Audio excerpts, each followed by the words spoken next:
un científico se adentra en el chamanismo y emprende un camino del que aún no ha regresado. Dos corredores de rally se desvanecen en la carretera desafiando todo lo conocido. Una familia entera desaparece dejando incluso la cena servida en la mesa. Todos quienes se adentren en esta zona del Atlántico corren el riesgo de no regresar. 400.000 personas desaparecen sin dejar rastro, convirtiéndose en el mayor misterio de la historia mesoamericana.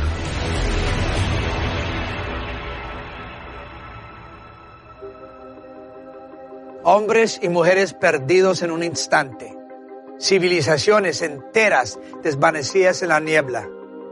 La incertidumbre envuelve a esas personas que se esfuman, dejando atrás familias, investigaciones y hasta escenas servidas en la mesa. Otro tiempo, otro plano, otro planeta. Las hipótesis sobre sus paraderos son muchas. ¿Dónde están? ¿Por qué se fueron? ¿O acaso alguien se los llevó? Quizás el doctor Jacobo Greenberg algún día regrese para contar toda la verdad y terminar una investigación que cambiará para siempre nuestra forma de comprender el universo.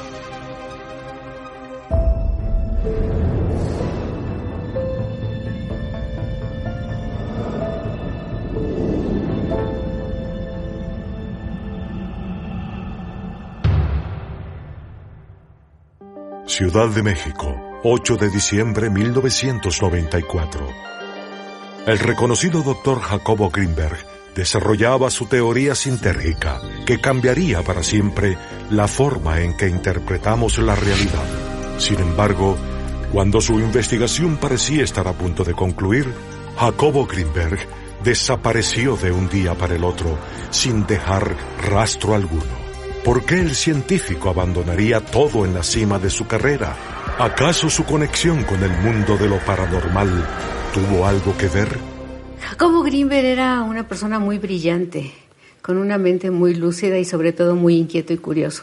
Estudió en la UNAM, estudió psicología, posteriormente se doctoró en Nueva York como doctor en neurociencias. Y se convirtió al momento que regresa a México en uno de los investigadores científicos más importantes dentro del ámbito de la mente.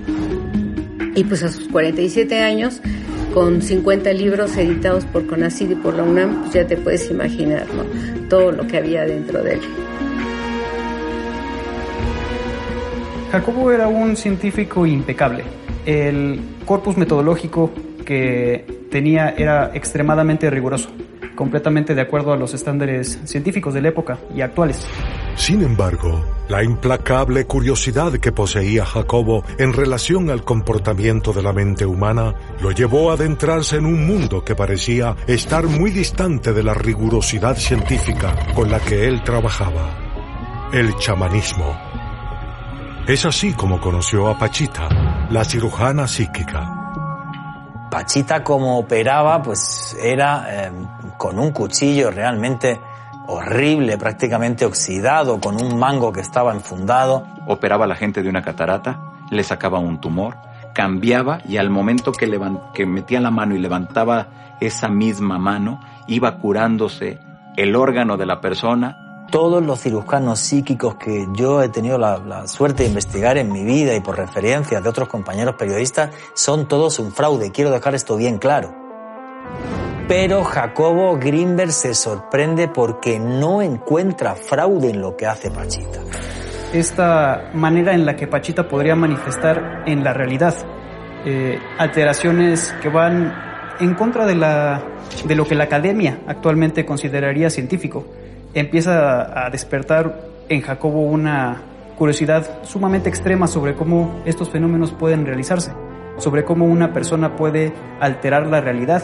Eso fue lo que marcó en su vida realmente la diferencia entre su educación tradicional ortodoxa de la UNAM con el mundo de lo inexplicable, con el mundo de lo paranormal. Estas experiencias cambiarán para siempre la vida de Jacobo y serán el comienzo de su tesis más importante, la teoría sintérgica. Él empezó a practicar, por ejemplo, telepatía, telequinesis, pero para sustentarlos. Él tenía un laboratorio muy grande en la UNAM. Planteaba realizar una replicación sobre el potencial transferido, pero no en una misma locación, sino pensaba realizar una replicación con una persona en México y entiendo que una persona en India. Él, basándose en un principio de física cuántica, indica que dos fotones que interactúan juntos, cuando los se separan y uno lo mandás a una punta del universo y otro lo mandás a la otra punta del universo, si a uno le cambias el radio de giro, automáticamente cambia el otro. Y Jacobo Grinberg quiso probar lo mismo con los cerebros. El reconocido psiquiatra Néstor Berlanda fue uno de los voluntarios que participó en los experimentos del Dr. Grinberg. ¿En qué consistía el experimento? Vos ibas, en este caso yo fui con quien era mi pareja en ese momento, nos ponían electrodos en nuestras cabezas, a uno de los dos, no sabíamos quién de los dos era, de pronto había emisiones de un flash. Lo que descubrió Grinberg, que en el 25% de las personas que lograban una mayor interacción, el cerebro, no la conciencia, no es que la persona decía había una lucecita, sino en el registro electroencefalográfico quedaba grabado que en el momento que la otra persona se alteraba el registro porque llegaba el flash de luz, también quedaba en la otra persona, lo cual probaba que estaban esos cerebros conectados. Y Grinberg iba más allá, él tenía una teoría llamada la teoría sintérgica, diciendo que en realidad todos los cerebros están conectados. En eso se basa la teoría sintérgica, en la interacción entre el espacio informacional y nuestro campo neuronal. La conclusión a la que llega Jacobo es que el universo es mental. Eso nos suena porque los egipcios ya decían que el universo es una creación mental, que el universo es mente. Jacobo Grinberg aseguraba que la realidad que todos conocemos es tan solo una representación mental, una construcción generada por nuestros cerebros a la que bautizaba como el holograma. Si tú lograses salir del holograma, tendrías un poder tremendo para deformar nuestra realidad, como hacía Pachita, la curandera psíquica. Si somos capaces de eso, podríamos incluso a lo mejor adivinar el futuro o ver qué sucedió en el pasado, porque esa realidad mucho más compleja que nos rodea, en esa no existe el espacio y el tiempo tal y como lo vivimos ahora. Es que él estaba intentando sustentar como en este holograma tú podías hacer modificaciones dentro y salir de él, ¿no?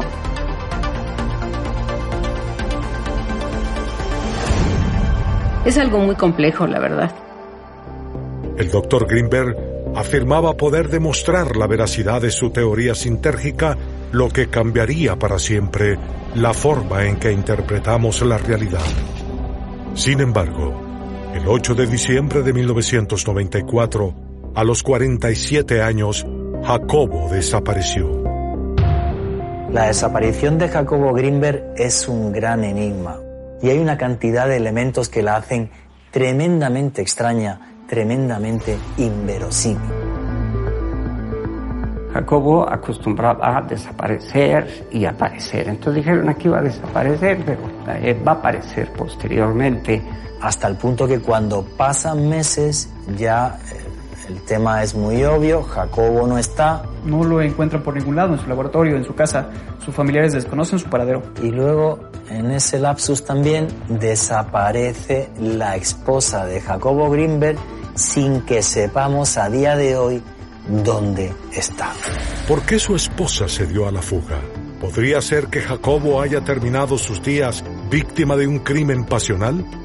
¿O, como todo en su vida, hay algo mucho más inexplicable detrás de su desaparición? La última de las parejas del doctor podría haber sido una mujer de la CIA. Es decir, que el gobierno de los Estados Unidos habría estado muy al pendiente dentro de todas las investigaciones del doctor Jacobo Grinberg. La CIA estaba interesada en Jacobo porque investigaba el cerebro y cómo el cerebro se comunicaba hacia el exterior. Todo ese tipo de experimentos que nos pueden parecer una locura, son experimentos que la CIA también hizo durante muchos años. Esta parte de la mente pudiera ser un arma muy peligrosa. El día que desapareció, horas más tarde, habrían llegado hasta su oficina y habían vaciado absolutamente todo. Algunos aseguran que fue del ejército, otros asegurarían que fue del área de inteligencia de México y otros más asegurarían que fue del área de inteligencia de los Estados Unidos. ¿Qué habría dentro de esas investigaciones que tanto les llamaba la atención? ¿Qué podríamos considerar realmente que investigó el doctor Jacobo Grinberg y que estaba detrás de ello y que a lo mejor descubrió que les llamó tanto la atención? Y si es así, entonces, a esta fecha, ¿está vivo? Y si está vivo, ¿qué ha encontrado?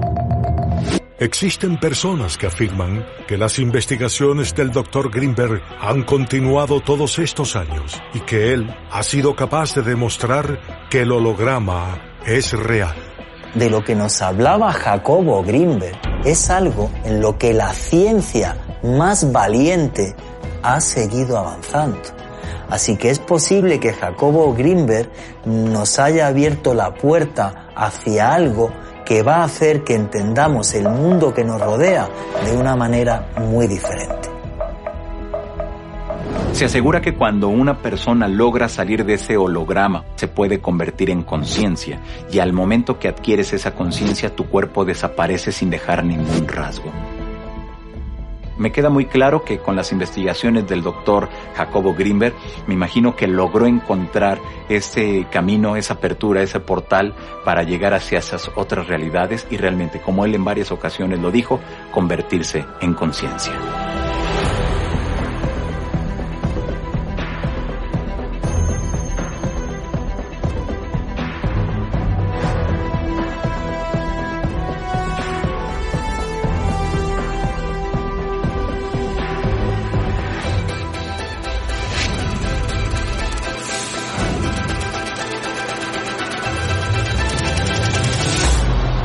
Entonces, cuando realmente un hombre llega a dominar el misterio de la mente, pues puede dominar cualquier cosa.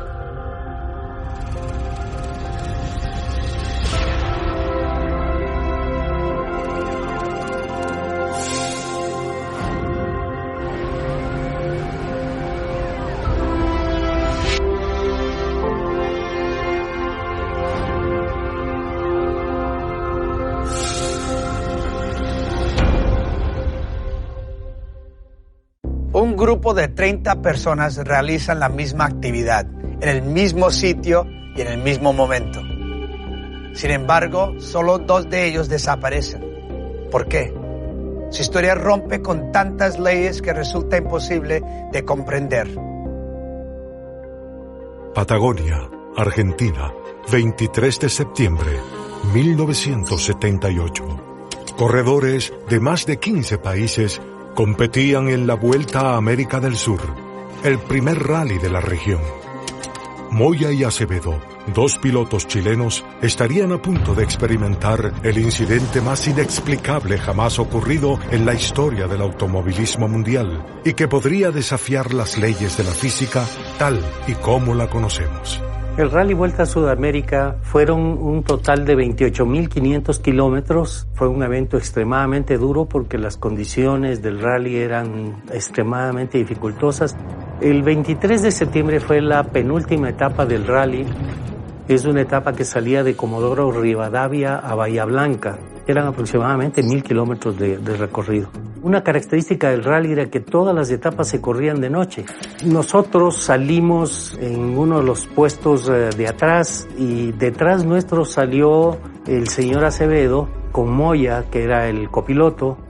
Ellos aproximadamente media hora después de haber largado me rebasaron y se fueron adelante. Vino una sección de curvas y pasando la sección de curvas hubo una recta muy larga cuando me llamó la atención que ya no le vi a ellos, no les veía las luces. El vehículo de Moya y Acevedo ingresó a una curva y nadie los vio salir de ella. Pero si no estaban allí, entonces, ¿dónde? Aproximadamente 1 hora y cuarto después de lo que había desaparecido, llegamos nosotros a una gasolinera y les encontré a Acevedo y a Moya, pero además no solo estaban ellos, estaba la policía.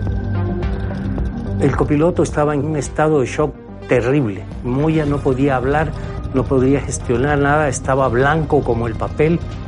¿Qué podría haber atemorizado tanto a los pilotos durante el tramo final del rally? Hay 70 kilómetros que su odómetro del carro no los tenía. Es como que no los hubiera recorrido. Ellos tenían que haber pasado por un control de la carrera. Nunca pasan por el control. Ellos llegan hora y cuarto antes que nosotros a la gasolinera.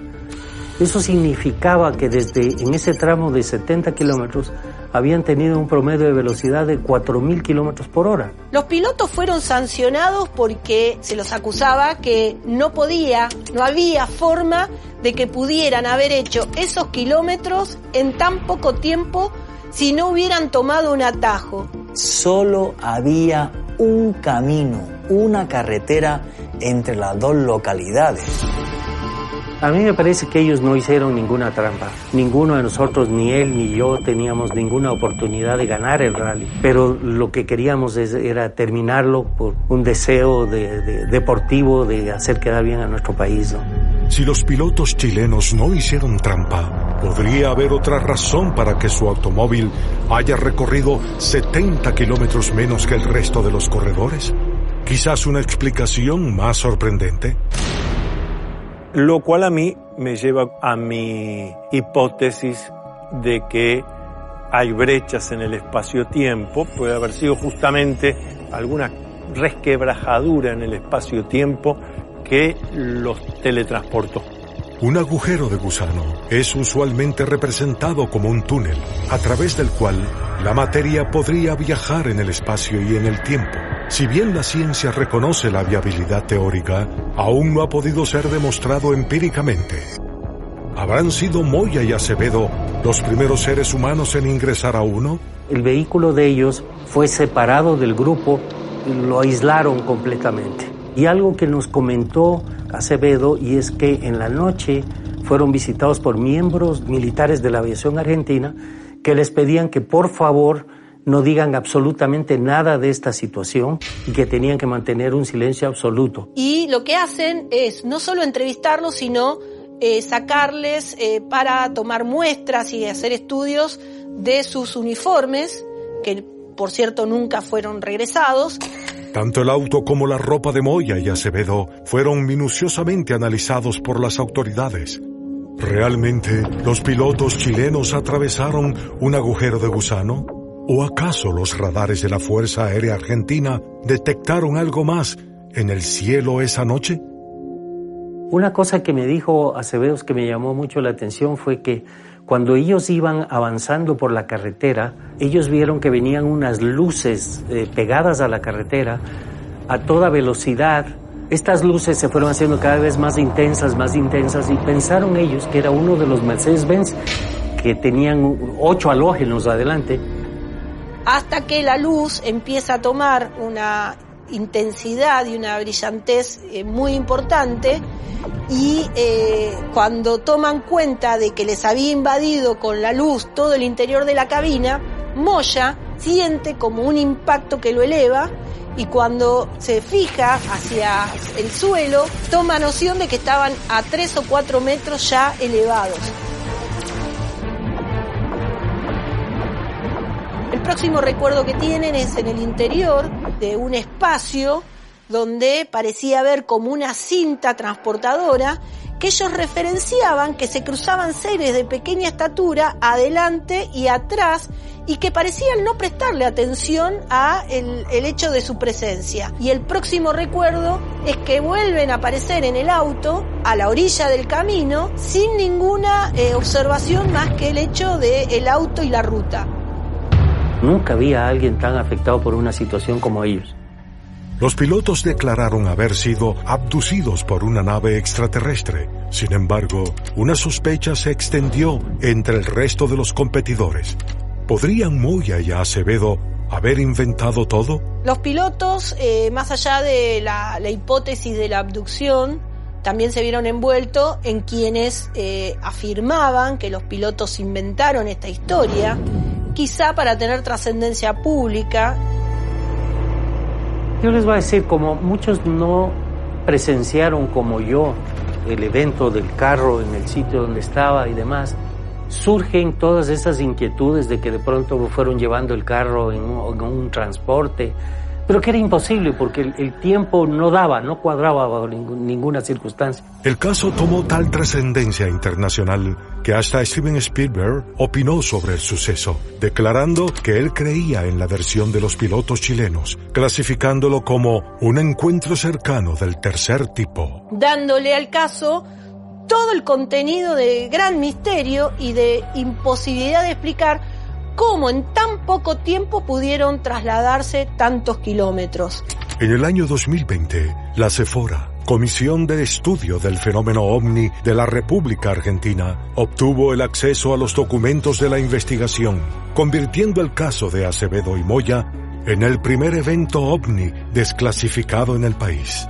Lo que se logró desclasificar fue la primer declaración testimonial ante la policía. Increíblemente iba a ser destruido y por suerte logramos recuperarlo y tenerlo como parte de la fundamentación de este caso. Y como todos sabemos, ese primer relato, sin lugar a dudas, se convierte en el más importante. Todos los testigos coinciden. Los pilotos chilenos desaparecieron en una curva y 5 segundos después reaparecieron 70 kilómetros más adelante.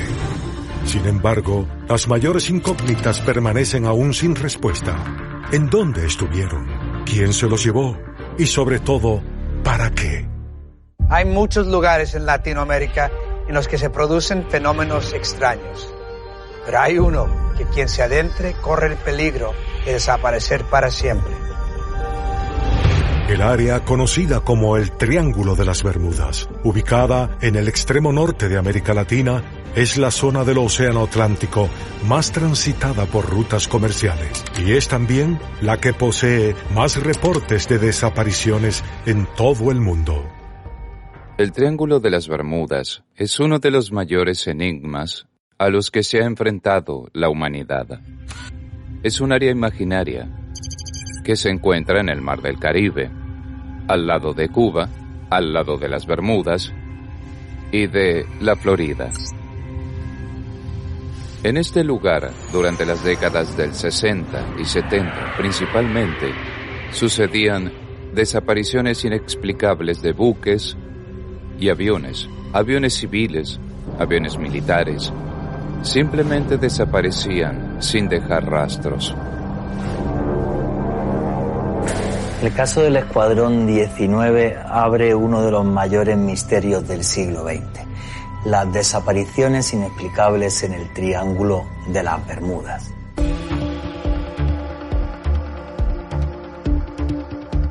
Lo que sucede es un 5 de diciembre de 1945, en el que 5 bombarderos TBM Avengers salen a hacer un vuelo rutinario, un ejercicio militar sin más, en un día que además está despejado y con un mar en calma. A la cabeza de estos 5 aviones va el teniente Taylor, que tiene más de 2.500 horas de vuelo y 14 tripulantes. Lo que sucede es que después de que hagan justo el ejercicio de lanzar este torpedo, se dan la vuelta y a partir de ahí comienza lo inexplicable. Soy el teniente Taylor. Estoy seguro que estoy en los callos, pero no sé ni dónde ni cómo volver a Fort Lauderdale. Otro grupo de bombarderos que se encontraban realizando el mismo ejercicio en otra zona capta una transmisión del Escuadrón 19 en la cual era una conversación entre los pilotos que decían que estaban perdidos, que algo estaba ocurriendo. No sé dónde estamos. Nos debemos haber perdido tras el último giro. Miraremos al norte para asegurarnos que no estamos sobre el Golfo de México. Aquí FT-74, por favor identifíquese para que alguien pueda ayudarle. Soy el teniente Taylor, mis 2 brújulas están rotas.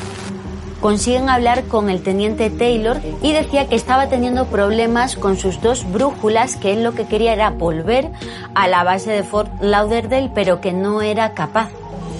Una brújula no es un mecanismo electrónico. Una brújula es un imán que marca norte, marca sur. ¿Cómo se rompen las brújulas de los 5 aviones? No hemos ido lo suficiente al este.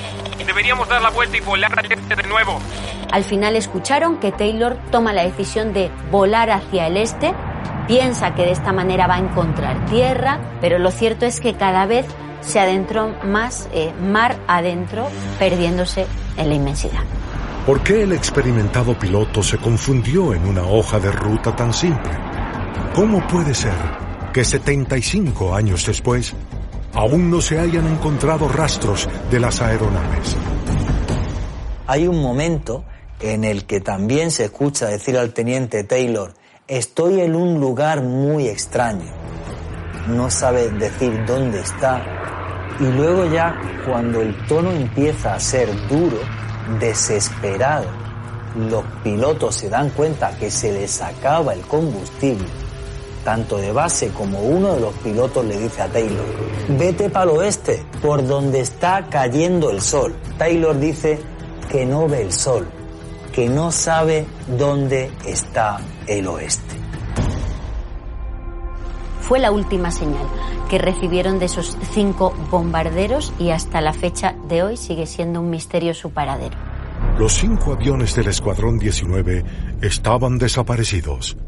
¿Qué hace inmediatamente la Marina norteamericana? Sospecha que por alguna razón los aviones han tenido algún tipo de desperfecto y han caído al mar. Enseguida envían otro avión para hacer el rescate, la identificación, la ubicación. Pero este avión también desaparece sin dejar ninguna señal de que hubiese estado allí. El hidroavión que partió para intentar hallar al Escuadrón 19 desapareció misteriosamente, al igual que el grupo del comandante Taylor. El gran misterio del Escuadrón 19 es cómo pilotos experimentados militares no fueron capaces de encontrar el camino de vuelta a casa en un ejercicio habitual. No encontraron absolutamente ningún elemento que llevara a corroborar que se habían estrellado, que habían explotado, que se habían hundido. Es decir, no había nada. Que a pesar de que llevaban combustible y que era una maniobra normal, habitual, de rutina, todo se complicó. Y este es el comienzo de una historia que viene desde siglos atrás, porque en ese triángulo de las Bermudas no solo han desaparecido estos 5 aviones y el 6º que he mencionado, sino que han desaparecido más de 20 aviones y más de 50 barcos en siglos. Y ahí es donde nace la gran leyenda, el gran mito de la zona que es considerada a estos momentos el Triángulo de las Bermudas. Los reportes de desapariciones en este enigmático lugar se registran desde la década de 1940.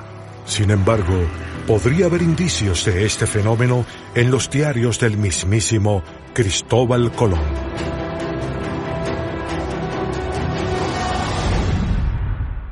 Miles de investigadores han intentado explicar las desapariciones en el Triángulo de las Bermudas, pero cada vez que parecen arribar a una respuesta, algún nuevo fenómeno las echa por tierra. En 1945, el Escuadrón 19, un grupo de 5 aeronaves militares, desapareció misteriosamente mientras sobrevolaba un área del Océano Atlántico conocida como el Triángulo de las Bermudas. En los siguientes 80 años, decenas de aeronaves y embarcaciones se han desvanecido en la misma enigmática zona. Científicos de todo el mundo han intentado darle una explicación racional a este fenómeno. Dicen que las desapariciones de embarcaciones y aeronaves estarían relacionadas con la climatología que hay en este punto del Atlántico, relacionada con huracanes, fuertes vientos, olas muy grandes, y se dice que la desaparición de los restos sería por unas fuentes corrientes marinas que hay en el lugar que barrerían con todo lo que habría llegado hasta este punto. En los últimos años se ha propuesto una nueva teoría, la del gas metano. Se dice que en esta zona del Atlántico, bajo las placas continentales, habría fuertes bolsas de metano y que esas burbujas de metano, al llegar prácticamente a la superficie, haría que bajase la densidad y por lo tanto que embarcaciones de gran tamaño no se pudieran sostener y se fueran a pique al instante. ¿Podrían ser las desapariciones producidas en el Triángulo de las Bermudas una mezcla de eventos climatológicos y particularidades geográficas? Los científicos parecen afirmar que sí. Sin embargo, eso no explicaría eventos como los vividos por el teniente Pratt en 1980. El capitán Enrique Prats era comandante de un avión del tipo DC-1030 de Aeroméxico. Él realizaba un vuelo de Madrid a Miami.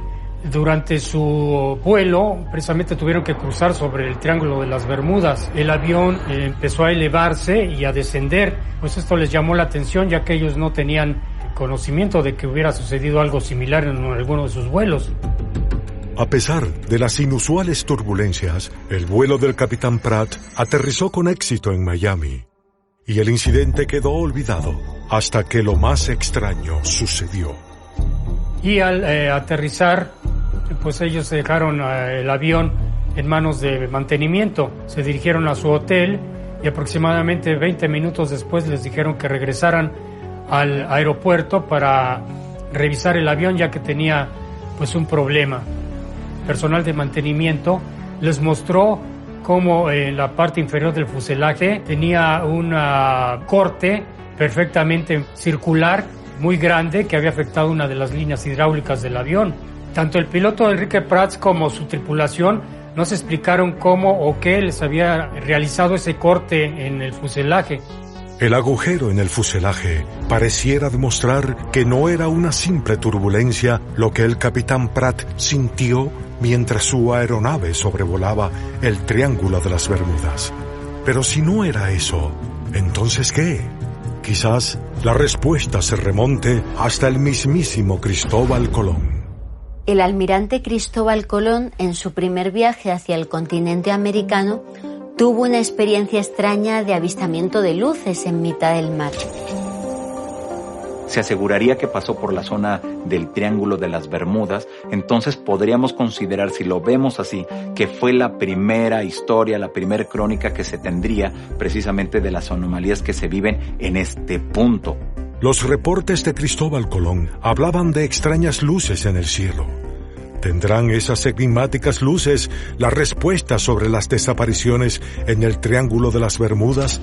Y de ser así, ¿qué son? Y por sobre todo, ¿por qué se manifiestan allí? Yo lo que creo es que existen lo que se llaman puertas dimensionales. Lugares en los cuales existe una especie de pasadizo o puente entre esta realidad y otras. Es probable que en ciertas partes del mundo existan esta suerte de puertas a otras dimensiones. Y yo creo que el Triángulo de las Bermudas es una de ellas. En nuestro planeta hay diferentes vórtices o puertas interdimensionales, donde las líneas de fuerza magnéticas se unen formando un vórtice. Y eventualmente, cuando esto sucede, quienes transitan por ellas se pierden.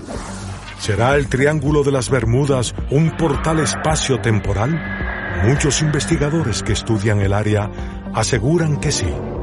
Pero entonces, ¿en dónde están todas las aeronaves desaparecidas? Y además, ¿será algo que atravesó ese portal lo que provocó la extraña anomalía de la aeronave del capitán Pratt?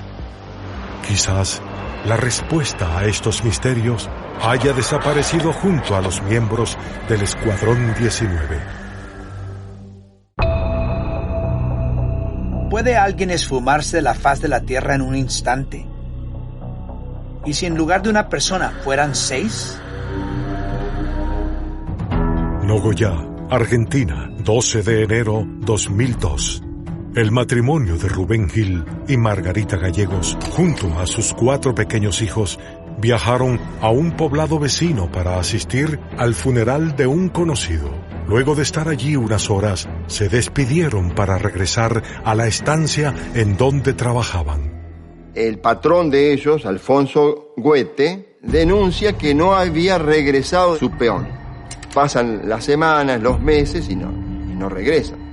Desde entonces, hace más de 20 años, que no tenemos noticias. Fue un caso, ya dejó de ser misterioso para ser completamente fuera de este mundo. Mencho Gil vivía con su esposa, Norma Margarita Gallegos, con sus 4 hijos, muy humildes, de los más humildes del campesinado, peones. Ellos eran 6 personas, o son 6 personas. A principios de marzo intentamos contactarlos, pero el teléfono llamaba y nadie contestaba. Los Gil desaparecieron de un momento para otro, como si se hubiesen esfumado. Para el investigador del caso, el excomisario Juan Antonio Rossi, el destino de la familia involucra una tragedia. Estoy convencido de que esta gente fue víctima de un horrendo crimen. Porque se ha sospechado de que, en fin, que están muertos en el campo en donde ellos trabajaban, en fin, que podían tener una cuestión laboral, pero las quejas de los peones con los patrones son habituales. De manera que no era una familia en ese sentido rara. Y el patrón tampoco era raro en el sentido de que, bueno, un gringo cascarrabia, ¿no es cierto? Ahora, de cascarrabia a asesino de 6 personas, ¿no? Hay un campo, ¿no? Cuando las esperanzas de hallar a la familia parecían agotarse, un nuevo testigo aportó una pista que podría ser clave para la investigación. Hay un trabajador de una gomería que sostiene que los vio, que pudieron ser ellos, que conversó con él.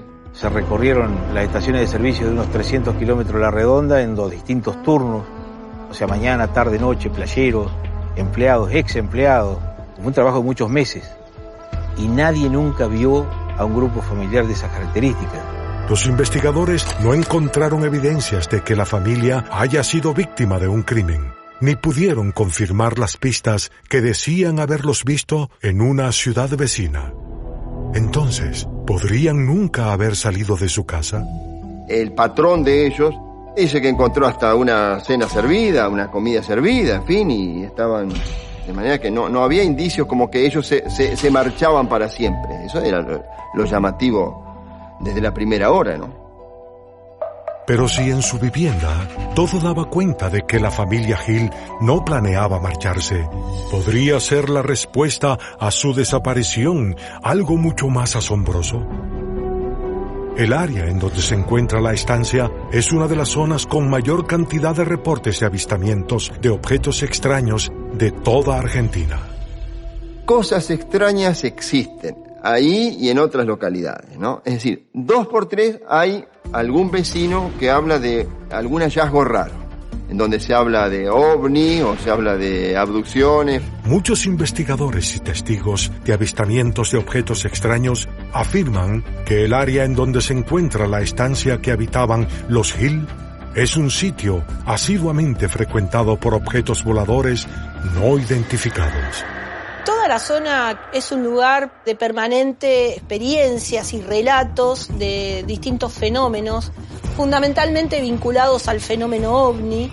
También se ha hablado de que aparecen personas extrañas, ¿no? Como si fueran extraterrestres, con testimonios bastante verosímiles. Por eso, como no hay ninguna explicación para el caso de la familia Gil Gallegos, también está esa vía abierta, ¿no? El caso más importante que tuve en mi carrera, y me marcó a fuego no haber logrado aún establecer el paradero de esta gente. No es una sola persona que está desaparecida. Son 6, y sobre todo 4 chicos. Eso es lo que más te duele. Si esto ha sido un crimen, les puedo asegurar que fue el crimen más perfecto porque no hay una sola evidencia de la desaparición de esta familia. Siempre tengo alguna opinión formada y alguna certeza que podría. En este caso, no sé. Debo decir que no sé qué pasó con los Gil. No sé. Abducción, asesinato. Ninguna de las teorías al respecto ha sido comprobada. Y es por eso que 20 años después, el paradero de la familia Gil continúa siendo un misterio. ¿Hay algo más enigmático que la desaparición de una persona? alguien que se va sin dejar pistas, ni indicios, ni rastros. ¿Y qué pasaría si no fuera una persona la que ha desaparecido, sino una civilización de cientos de miles? Valle de México, siglo VIII. Los mexicas vagaban por el desierto buscando su tierra prometida. Sorpresivamente, encontraron algo que jamás habían visto: una misteriosa ciudadela abandonada. Los mexicas decidieron ocuparla y la bautizaron Teotihuacán, la ciudad de los dioses. A sus constructores los llamaron teotihuacanos, pero en realidad, hasta el día de hoy, nadie sabe quiénes eran. Aunque la mayor incógnita es ¿por qué desaparecieron? Teotihuacán fue una de las mayores civilizaciones con un esplendor extraordinario. Estamos hablando cerca de 300,000 a 400,000 personas. Mientras que en Europa las poblaciones de 15,000 o 20,000 habitantes eran arrasadas por la peste y el hambre, en el Valle de México se alzaba una civilización de cientos de miles. ¿Quiénes eran esos hombres capaces de construir y administrar una de las metrópolis más imponentes de su tiempo? Cuando llegan los mexicas, Teotihuacán está en ruinas. Los montoncitos de pirámides son montes, ¿no? Pero ellos se ven como dos montañas sagradas y inmediatamente piensan eventualmente que fueron dioses también que las hicieron, ¿no? Al igual que sucedió con la cultura egipcia, con los teotihuacanos se desconoce por completo de dónde obtuvieron esa información, la arquitectura, la ciencia, incluso la lengua que hablaban, la escritura que utilizaban. Es decir, se desconoce todo por completo de esta cultura. Pero si los teotihuacanos construyeron su ciudad con tanto esmero, ¿por qué la abandonaron? Hay muchas explicaciones y ninguna de las cuales, digamos, es muy convincente, ¿no? Que hubo una rebelión del pueblo en contra de los sacerdotes, que hubo, digamos, una sequía y tuvieron que salir de ahí. Muchos investigadores dudan acerca de las teorías de la guerra y la hambruna, porque el éxodo de cientos de miles de personas debería haber dejado algún rastro visible en el territorio, y sin embargo, no hay nada. Los teotihuacanos estaban allí y un día simplemente desaparecieron. ¿Habrán dejado alguna pista de su paradero en las enigmáticas construcciones de su imponente ciudadela? Lo que significa Teotihuacán es la ciudad de los dioses, pero también lo podemos interpretar como la ciudad donde los hombres se convierten en dioses. Y quizá ahí precisamente en eso es donde podamos encontrar una respuesta a la importancia y a la trascendencia que tiene esta ciudad. ¿Podría ser que los teotihuacanos no hayan desaparecido, sino que cambiaron de forma y se transformaron en dioses? ¿Es por eso que no hay ningún rastro de ellos ni de su cultura? Lo que suelen parecer las evidencias es que ellos mismos derrumbaron sus simbologías. Así que estos conocimientos no perdidos me parece que tienen mucho que ver con lo que se dice a veces de Teotihuacán. Pero también debemos de entender que los habitantes de la cultura de Teotihuacana simplemente desaparecieron de la noche a la mañana y que a la fecha los científicos no han logrado entender a dónde se fueron, qué es lo que hicieron. Sigue siendo realmente una civilización profundamente misteriosa. ¿Serían los propios teotihuacanos los dioses de los que hablaban los mexicas al bautizar a la ciudad? Muchos afirman que sí, y que habrían regresado a las estrellas. Sin embargo, tras siglos de investigación, los estudiosos aún sostienen que el destino de los 400,000 teotihuacanos representa la desaparición más numerosa e inexplicable de la historia mesoamericana. Su ciudadela fue tan importante para el continente que es como si en la actualidad toda la población de San Pablo se esfumase de la noche a la mañana. Las personas que se esfuman en un abrir y cerrar de ojos suelen estar envueltas en un halo de duda y misterio. Pero ¿cómo puede alguien desvanecerse sin dejar ningún rastro? Y si en realidad no se fueron, sino que simplemente dejamos de verlos. ¿Podrían estas extrañas desapariciones ser en realidad transformaciones? Quizás el futuro nos demuestre que no estar no siempre significa no existir, aunque para muchos de nosotros ese concepto todavía continúa siendo inexplicable.